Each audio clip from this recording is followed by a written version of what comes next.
এডিসির নতুন চেয়ারম্যান পদে দামছড়া জম্পুই আসন থেকে নির্বাচিত ভবরঞ্জন রিয়াং মুখ্য নির্বাহী সদস্য হিসেবে বোজ্জংনগর ওয়াকিনগর আসন থেকে নির্বাচিত রুনিয়েল দেববর্মা মনোনীত হয়েছেন। আজ এডিসির সদর দপ্তর খুমলুঙ্গে আয়োজিত এক বৈঠকে তেপ্রামথা দলের নবনির্বাচিত সদস্যরা সর্বসম্মতিক্রমে এই সিদ্ধান্ত নেয়।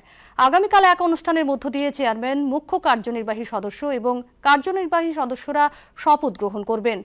নতুন মুখ্য কার্যনির্বাহী সদস্য হিসেবে মনোনীত হওয়ার পর রুনিয়েল দেববর্মা বলেন, নতুন এডিসি প্রশাসন পানীয় জল, স্বাস্থ্য ব্যবস্থা এবং রাস্তাঘাট নির্মাণকে অগ্রাধিকার দিয়ে কাজ করবে। রাজ্য সরকার থেকে যে ফান্ড দেওয়া হবে সেই ফান্ডের উপর নির্ভর করেই এডিসি এলাকায় উন্নয়ন করা হবে বলে জানিয়েছেন তিনি। বিষয় নিয়ে আমাদের প্রথম কাজ হবে এবং যে লিমিটেড ফান্ড যে আমরা পাচ্ছি রাজ্য সরকারের তরফ থেকে, এই লিমিটেড ফান্ডের মধ্যে কতটুকু ডেভেলপমেন্ট করতে পারি এবং এটাই আমাদের